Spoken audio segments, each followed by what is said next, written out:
Ponekad šetate vrtom ili trgom i primijetite nešto neobično. Ptice koje su glasno pjevale odjednom prestanu.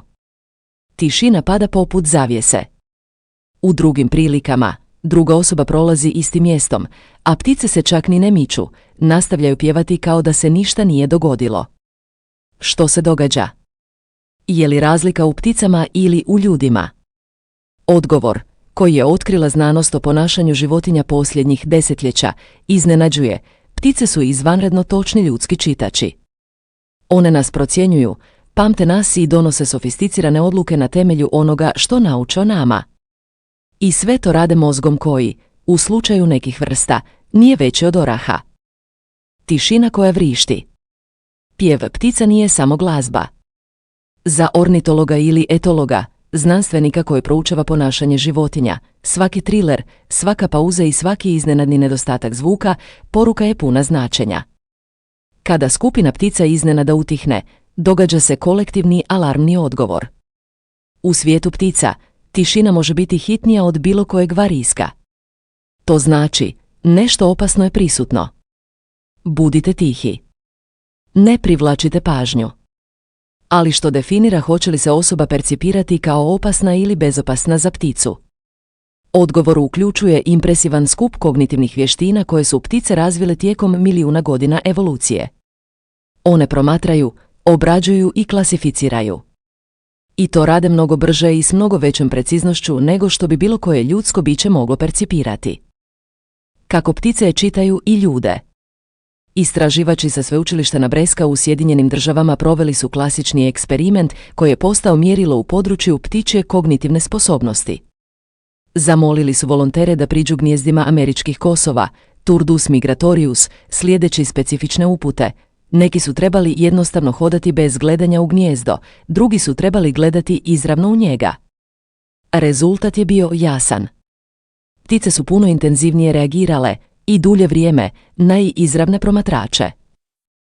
U sljedećim danima, iste ptice prepoznale su volontere koji su gledali u gnijezdo i ponovno se uznemirile u njihovoj prisutnosti, čak i kada su ti volonteri bili drugačije odjeveni.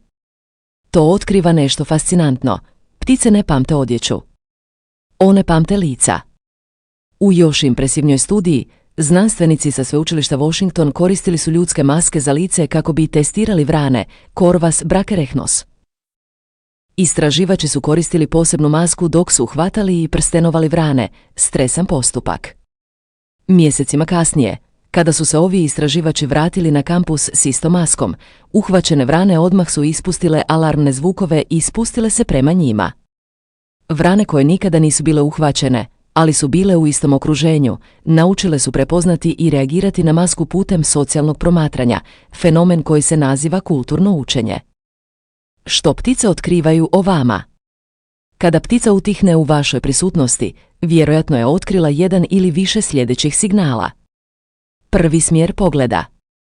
Izravan pogled u pticu aktivira njezin sustav uzbune. U prirodi, grabežljivci gledaju izravno u svoj plijen prije napada. Ptice su naučile povezivati izravan kontakt očima s neposrednom opasnošću. Ako često curite u ptice, one će utihnuti i vjerojatno odletjeti.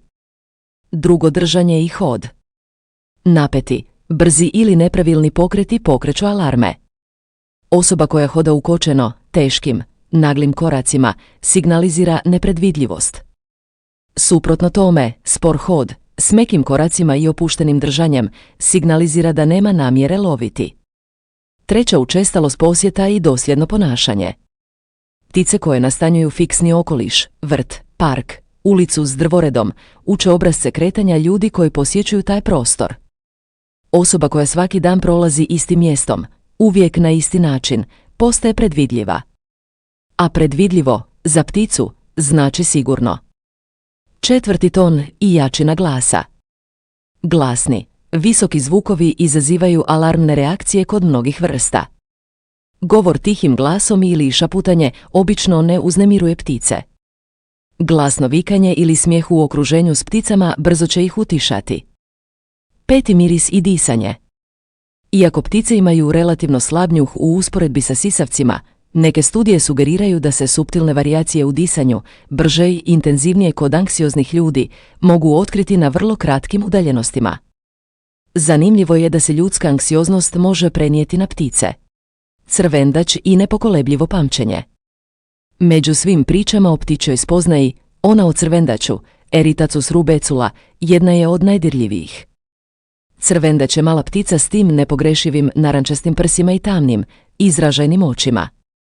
U Europi i dijelovima Azije poznat je po nečemu što ornitolozi nazivaju ponašanjem praćenja. Sklon je pratiti ljude, posebno vrtlare, dok kopaju po zemlji, strpljivo čekajući da se otkriju gliste i kukci. Ali ono što je zaista izvanredno nije samo ovo oportunističko ponašanje. To je individualno sjećanje koje crvendač zadržava na svaku osobu s kojom je komunicirao. Studije ponašanja provedene u Ujedinjenom kraljevstvu dokumentirale su slučajeve u kojima su crvendači prepoznavali pojedinačne vrtlare mjesecima nakon što ih nisu vidjeli.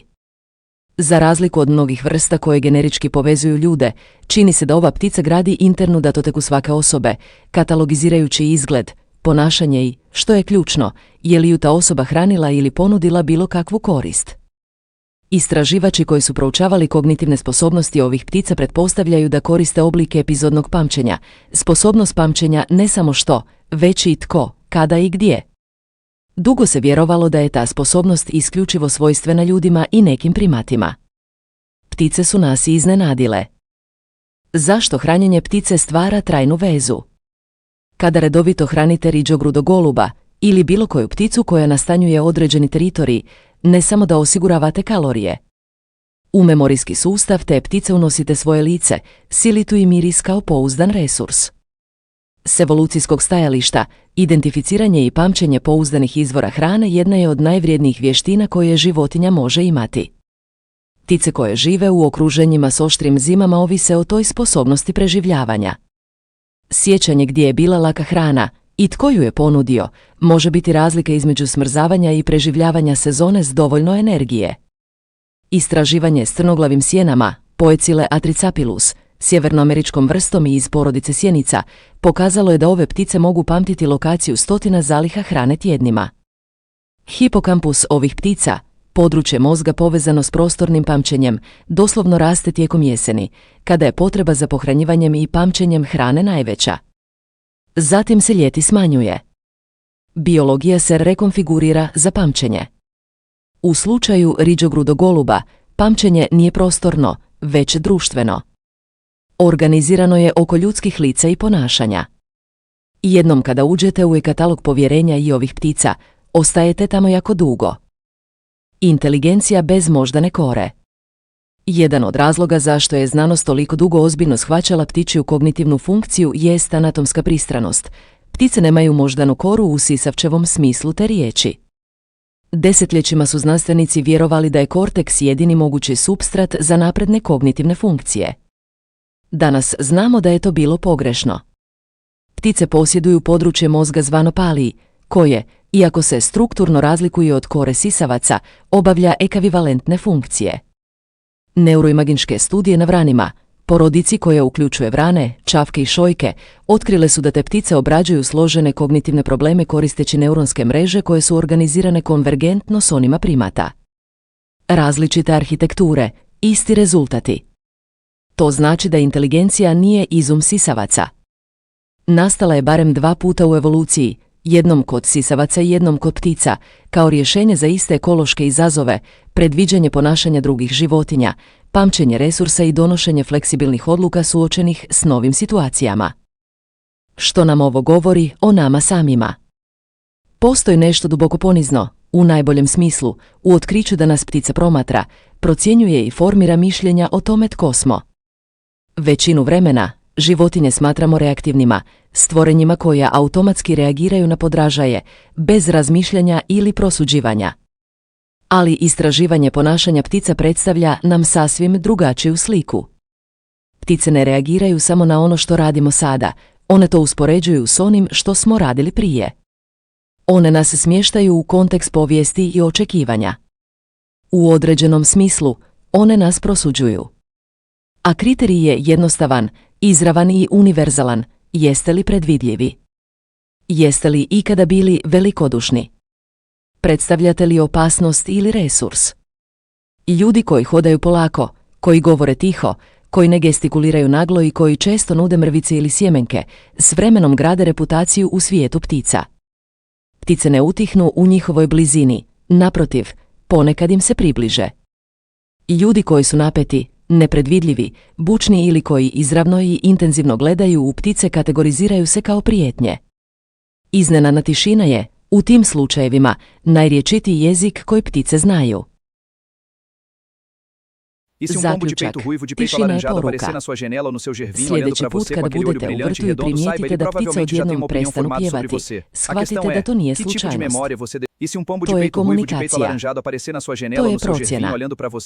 To je rezultat kognitivnih sustava usavršavanih tijekom desetaka milijuna godina koji rade punom učinkovitošću. Ako si stigao do ovdje, znači da te fascinira su tajne životinjskog uma. Pretplati se na kanal kako ne bi propustio sljedeće videe, svaki tizim o novoj psihologiji i ponašanju životinja, objašnjene na jednostavan i iznenađujući način. Ako si stigao do ovdje, znači da te fascinira su tajne životinjskog uma. Pretplati se na kanal kako ne bi propustio sljedeće videe, svaki tizim o novoj psihologiji i ponašanju životinja, objašnjene na jednostavan i iznenađujući način.